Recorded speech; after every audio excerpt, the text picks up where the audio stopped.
मुझे ये बताएं कि मौलाना फजल रहमान साहब का या आपकी पार्टी का विजन क्या है? मुत्तहिदा मजलिस अमल की हुकूमत रही खैबर पख्तूनख्वा में, और ये वाहिद हुकूमत थी कि जब हमें हुकूमत मिली तो उस वक़्त हमारे ऊपर जो कर्ज़ा था वो 16 अरब का था, और जब हमने हुकूमत छोड़ी तो उस वक़्त 8 अरब का था। तो ये आपको ऐसी हुकूमत मिलेगी कि इसके अंदर कर्ज़ा बढ़ा नहीं है, कम हुआ है। मतलब आप तो करप्शन नहीं करते। अच्छा, मौलाना साहब के पास क्या गिदड़ सिंगी है? ये सारे मौलाना साहब के दर पे क्यों जाते हैं? पहले मौलाना साहब के खिलाफ होते हैं, गलत गलत बातें करते हैं, एंड पे उन्हीं के दर पे खड़े होते हैं, उन्हीं के पीछे नमाज़ें पढ़ते हैं। अच्छा, मौलाना अब्दुल शकूर साहब, अगर उनकी बात ना करें तो मेरा ख्याल है नाइंसाफ़ी होगी। उन शहीद किया गया उनको, उनका थोड़ा सा मुझे बताएं ना। एक तो उनको जब गाड़ी का एक्सीडेंट हुआ उन दिनों में हुआ जब हज के कुछ इश्यूज चल रहे थे, और वो बड़ा उस पर स्ट्रिक्ट थे कि मैंने ये रूल्स फॉलो करना है। फिर उसके बाद गाड़ी अकेले चला रहे थे, कोई गार्ड नहीं था, क्या उनको किसी ने मजबूर किया आप गाड़ी अकेले चलाएं? वो सारा मामला क्या था? मौलाना असद साहब, उनको अभी वजारत भी मिली थी, तो मुझे ये बताएं जमीयत उलमा इस्लाम में ये तो वही हो गया कि अपने बच्चों को सारे आगे कर रहे हैं, किसी और को वजारत नहीं मिली, मौलाना साहब के बेटे को वजारत नहीं। आप मुझे बताएं कि जरदारी साहब का बेटा नहीं है, उस पर तो कोई बात नहीं करता। लेकिन वो इस्लाम की बात तो नहीं करते, वो तो बराबरी की बात नहीं करते, वो तो हमेशा लेकिन इस्लाम में तो ये भी नहीं है, इस्लाम में तो ये भी नहीं है कि भाई फर्क ना रहा ना फ़र्क। आप किस तरह कह रहे हैं? नवाज शरीफ साहब अपने बच्चों को ले आए, जरदारी साहब अपने बच्चों को ले आए, मौलाना साहब अपने बच्चों को ले आए। पहले इन लोगों ने हमारे ऊपर हुकूमत की, कल को इनके बच्चे हमारे बच्चों पे हुकूमत करेंगे। दूसरी साइड पे इमरान खान साहब को देखें, वो अपने किसी को भी लेके नहीं आए। फ़र्क होकर साहब, पहले उनको डॉन बोला जाता था, टिकटॉकर बोला जाता था, अब वो आके मौलाना साहब के साथ जुड़ गए। तो मुझे बताएं कितना इम्पैक्ट रहेगा?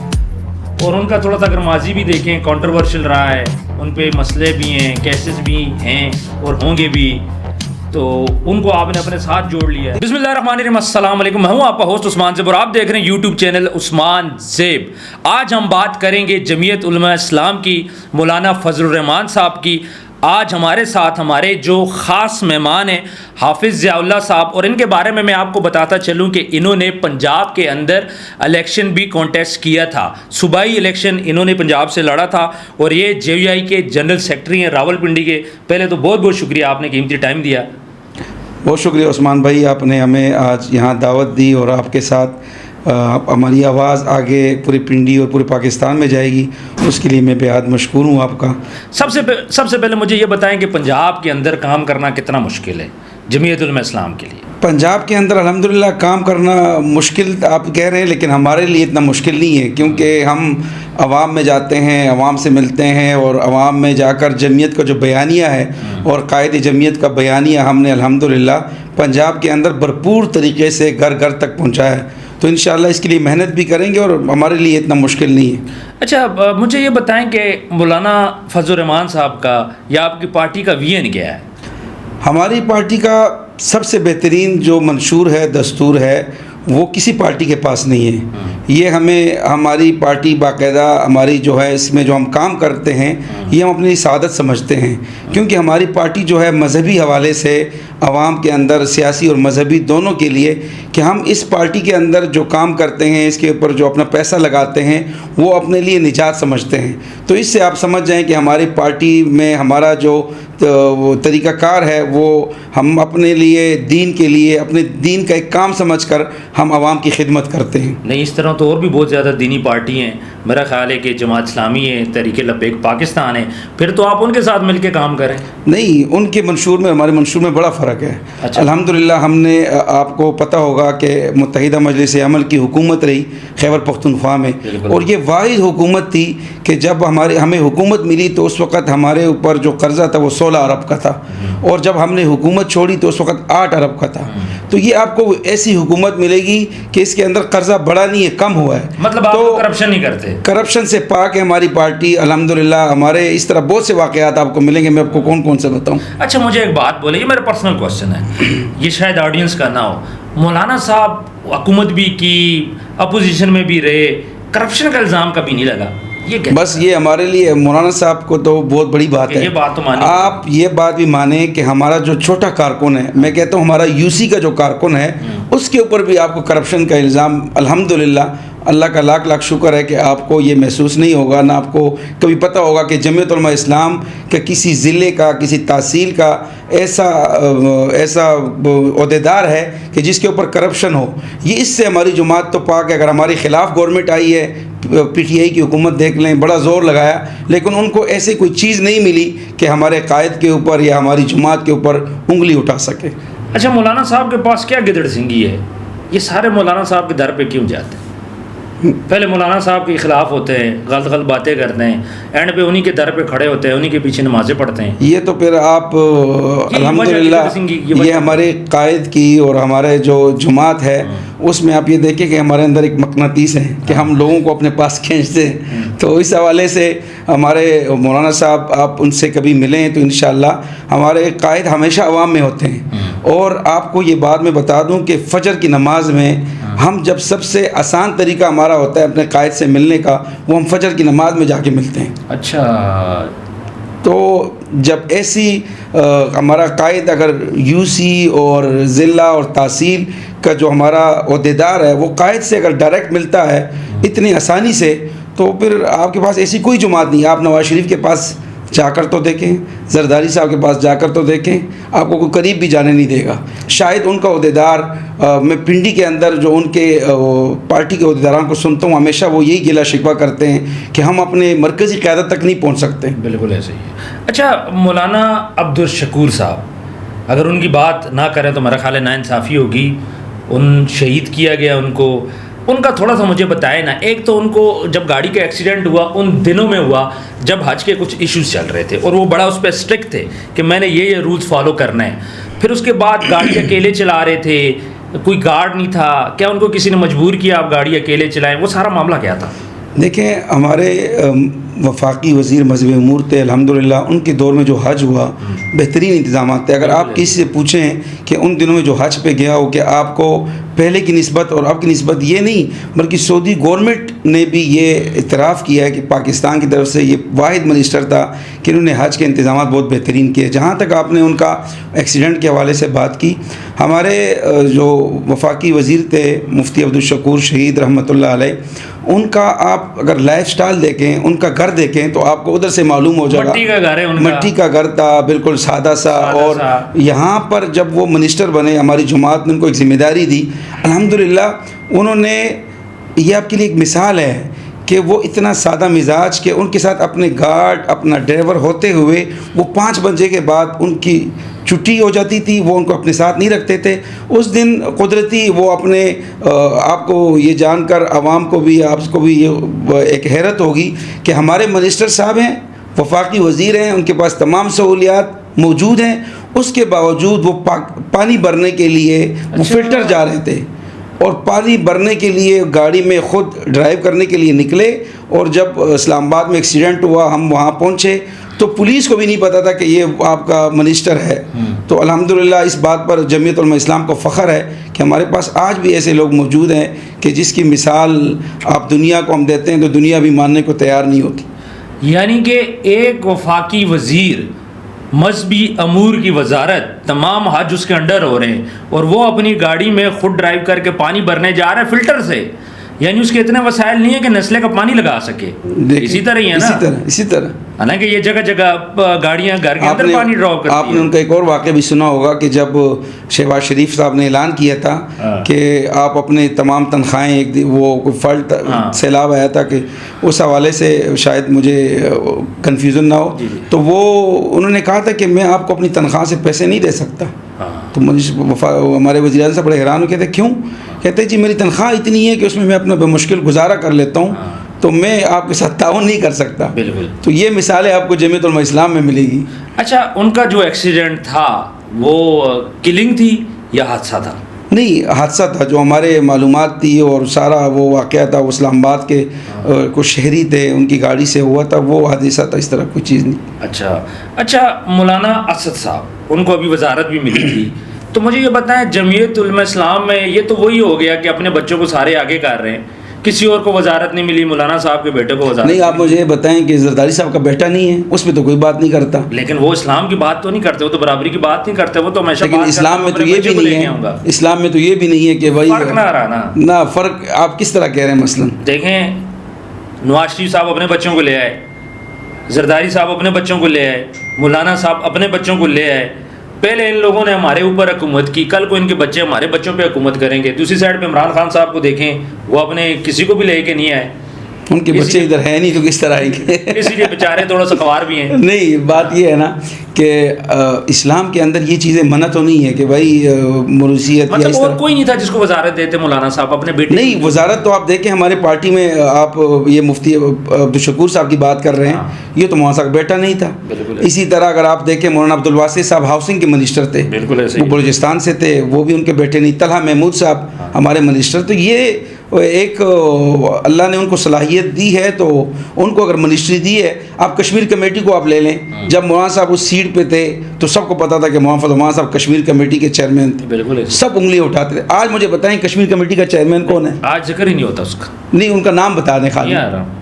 तो मुझे भी ये नहीं आ रहा। उलमा जिस चीज़ के साथ जुड़ जाते हैं तो आवाम की उंगलियां उठ जाती है, भाई ये कश्मीर कमेटी के चेयरमैन है, तो ये है वो है। तो बात ये है कि लेकिन अल्हम्दुलिल्लाह 18 साल लगाए ना कश्मीर, मौलाना साहब ने लगाए, लेकिन आप देखें कश्मीर जिस दिन मौलाना साहब गए उसके बाद बताएं कश्मीर का क्या हाल हुआ है। आपने तो उठा के पूरा दे जिक्र ही नहीं दिया, होता, जिक्र ही नहीं होता। कश्मीर ही दे दिया। उन्होंने कहा, हमने इमरान खान ने कहा हमने बड़ा कमाल कर दिया, वहाँ कश्मीर दे के आ गए, और वहाँ पे एयरपोर्ट पे आप लोग आवाम ने उसका इस्तकबाल भी किया कि बहुत अच्छा काम किया। आज हम नताइज उसके भुगत रहे हैं। अच्छा, जो आपकी एक फोर्स है इंसारुल इस्लाम, इसके बारे में कहा जाता है जो गैर मुल्की, मैं अगर इंडिया की बात करूँ, इंडिया वाले बोलते हैं जी ये कोई दहशतगर्दों की फ़ौज मौलाना साहब ने बना रखी है। ये इंसारुल इस्लाम ये करती क्या है? देखें, अंसारुल इस्लाम हमारी एक खिदमत का शोबा है। ठीक है। हमारे दस्तूर के अंदर, हमारे जो दस्तूर है उसमें है शोबा खिदमत खल्क, ठीक है, उसका एक शोबा है अंसारुल इस्लाम। और अल्हम्दुलिल्लाह आपको ये बताता चलें कि मरी में लास्ट टाइम जो बर्फ़बारी में वो वाक़या हुआ था, उसमें बहुत ज़्यादा लोग रात को शहीद हुए थे, गाड़ियों में शहीद हुए थे। उसमें सबसे पहले अगर कोई फ़ोर्स पहुंची थी वो जमीयतुल इस्लाम ज़िला रावलपिंडी के अंसार के साथी हमारे पहुंचे थे। अच्छा। उसमें इंतज़ामिया के साथ भरपूर ताउन किया। अभी आपका सैलाब आया चंद दिन पहले ये पिंडी में, तो हमने इंतज़ामिया से रब्ता किया। एडिशनल डिप्टी कमिश्नर है शहरियार साहब, जी जी, उनको हमने बाकायदा तहरीरी तौर पे दिया कि अगर रावलपिंडी के अंदर इस तरह कोई आपको ज़रूरत पड़ती है तो अल्हम्दुलिल्लाह हमने 500 अंसारुल इस्लाम के रज़ाकार तैयार रखे थे कि ये आपके साथ ताउन करेंगे, जहाँ आपको ज़रूरत होगी उसकी बुनियाद पर हमारी इंतज़ामिया ने हमें नोट लिख के दिए जो हमारे पास मौजूद हैं। ठीक ठीक। अच्छा, अब थोड़ा सा मदरसों की बात हम लोग करते हैं। अक्सर मदरसे में कोई ना कोई वाक़या हो जाता है। अभी स्वात के अंदर एक वाक़या हुआ है कि एक बच्चे को उसके असातिज़ा ने मार मार के शहीद कर दिया। मैं तो उसको शहीद बोलूँगा। उसके बारे में आपका क्या ख्याल है कि ये इतने मतलब इतना तशद्दुद बच्चों पे क्यों? देखें, एक बात ये है ना कि तशद्दुद चाहे स्कूल में हो चाहे मदरसे में हो, ऐसा ही है, वो गलत है, बच्चों पे नहीं होना चाहिए। और इस हवाले सबसे पहले स्वात में जो वाक़या हुआ, हमारे उलमा ने मीटिंग की, उसकी मजम्मत भी की और बाकायदा ये कहा कि जिसने भी की है उसको सज़ा देनी चाहिए और उसके इंक्वायरी करके जो वाकई मुलजिम है उनको वाकई ये अब मदरसा जो है वफाकुल मदारिस के साथ मुंसलिक भी नहीं है। अच्छा, हमारे मुंसलिक नहीं था, हमारे बोर्ड के साथ मुंसलिक नहीं था। अच्छा। ये मदरसा अब किसी ने बनाया था अपनी कोई बिल्डिंग में, तो हमारे बोर्ड के साथ उसका इल्हाक नहीं था। गवर्नमेंट को भी चाहिए कि इस तरह चीज़ों पर नज़र रखें अगर कोई इस तरह इदारा बनता है या कोई भी। लेकिन इसके लिए हम बहुत ज़्यादा मदारिस पे उंगलियाँ क्यों उठाते हैं? मदारिस पे अगर किसी ने गलत काम किए तो हम उसको टारगेट करें। अब स्कूल में भी पीछे एक वाक़या हुआ था इस किस्म का, लेकिन किसी ने स्कूल पे उंगलियां नहीं उठाई। लेकिन हम कहते हैं कि चाहे स्कूल में हो चाहे मदारिस में हो, जो गलत है वो गलत है। अच्छा, ये बताएं कि ये जो मदारस आपके साथ मुंसलिक हैं, इनके खर्चे कैसे पूरे करते हैं? इसमें तो बच्चे रहते भी हैं, खाते पीते भी हैं, यतीम बच्चे भी होते हैं, कोई फंडिंग होती है या क्या? नहीं, कोई फंडिंग नहीं होती।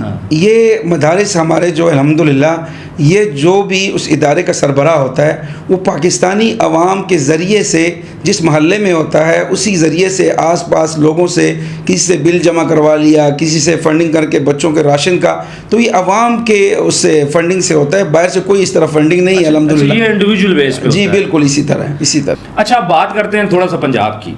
पंजाब के अंदर एक समाजी शख्सियत हैं फ़र्क खोकर साहब। पहले उनको डॉन बोला जाता था, टिकटॉकर बोला जाता था, अब वो आके मौलाना साहब के साथ जुड़ गए। तो मुझे बताएं कितना इम्पैक्ट रहेगा। और उनका थोड़ा सा अगर माजी भी देखें, कंट्रोवर्शियल रहा है, उन पे मसले भी हैं, केसेस भी हैं और होंगे भी, तो उनको आपने अपने साथ जोड़ लिया है। देखिए, फ़ारूक के हवाले से मैं एक चीज़ बताना चाहूँ कि माजी का अगर आप तस्करा करें, अगर उन पे केसेस हैं या इस तरह कोई मसाइल है, तो वो कानूनी तरीके से, अपने आईनी तरीके से अदालत में जाकर वो अपना केसेस बाकी भी लड़ते हैं, फ़ारूक साहब भी लड़े। लेकिन जब हमारी जमात में आ गए तो हमें उम्मीद ये है कि इंशाल्लाह जब उलमा के साथ जुड़ेंगे तो इंशाल्लाह वो सीधे रास्ते पे भी चलेंगे हमारे साथ। और फ़ारूक जो है इंशाल्लाह उलमा की निगरानी में इंशाल्लाह, देखें आप, एक बात मेरे जहन में ये भी आई कि बाज़ आपने सुना होगा कि ऐसे भी हज़रात हैं, लोग हैं कि जो तमाम ज़िंदगी अपने नेकियां करते करते आखिर में कोई ऐसा गुनाह उनसे हो जाता है कि उनकी वो नेकियां ज़ाया हो जाती हैं और वो जहन्नम की तरफ उनका फ़ैसला हो जाता है। तो इसी तरह बाज़ हज़रात ऐसे भी हैं कि वो तमाम उम्र बुराइयां करते हैं, लेकिन आखिर में उससे ऐसी कोई नेकी हो जाती है जिसकी वजह से अल्लाह ताला उसका कोई बख्शिश का ज़रिया बना देते हैं। तो फ़ारूक के हवाले से अगर अल्लाह ताला उनको दिल में कोई चीज़ इस तरह डाल दी है और वो सीधे रास्ते पे हमारे साथ आगे चलने के लिए तैयार हुए, तो इंशाअल्लाह पंजाब के अंदर आप जमीयत उलमा इस्लाम आपको एक मजबूत क़ुव्वत बनकर नज़र आएगी। ये तो अभी एक शमूलियत है, अभी तो अभी इंशाअल्लाह बहुत शमूलियतें होंगी, और भी विकटें कुछ गिरने वाली हैं, बहुत बड़ी विकटें गिरेगी इंशाअल्लाह। पिंडी के अंदर, रावलपिंडी में आपको बड़े बड़े इंशाअल्लाह हम अनकरीब आपको सरप्राइज़ देंगे और बहुत बड़ी शमूलियतें होंगी इंशाअल्लाह। अच्छा, फ़रक कोकर साहब के बारे में कहा जाता है आजकल एक फोर्स आई हुई है CCD, तो CCD से बचने के लिए उन्होंने आपको ज्वाइन किया, आपके इनको शेल्टर तो नहीं प्रोवाइड करे किसी भी किस्म का? देखें फ़ारूक साहब, ये ज़्यादातर सवाल उनके मुतल्लिक़ है, अगर उनसे किए जाए तो बेहतर है कि मैं एक जवाब दे दूं। अगर फ़ारूक कोकर साहब पे अगर उन्हें पनाह या शेल्टर लेनी होती वो तो नून लीग के पास जाते, उनकी गवर्नमेंट है पंजाब में, वो जाके वज़ीर आला साहिबा के पास जाते और एक दुपट्टा अपने गले में डाल देते, नून लीग का तो सब कुछ क्लियर हो जाना था। लेकिन ये कोई इस तरह कोई हमारे अभी तक इल्म के मुताबिक इस तरह कोई बात नहीं है। अच्छा, आपने बात की किसी और पार्टी में जाते, आपकी बात तो बिल्कुल ठीक है, वो अगर नून लीग में जाते तो उनको ज़्यादा फ़ायदा होता, वोट बैंक भी ज़्यादा है, बाकी चीज़ें भी ज़्यादा है। मौलाना साहब को उन्होंने चूज़ किया, मुझे ये बताएं कि उन्होंने फ़ंड कितना दिया, पार्टी फ़ंड, ये सही से बताइए। 1 रुपया फ़ंड नहीं दिया।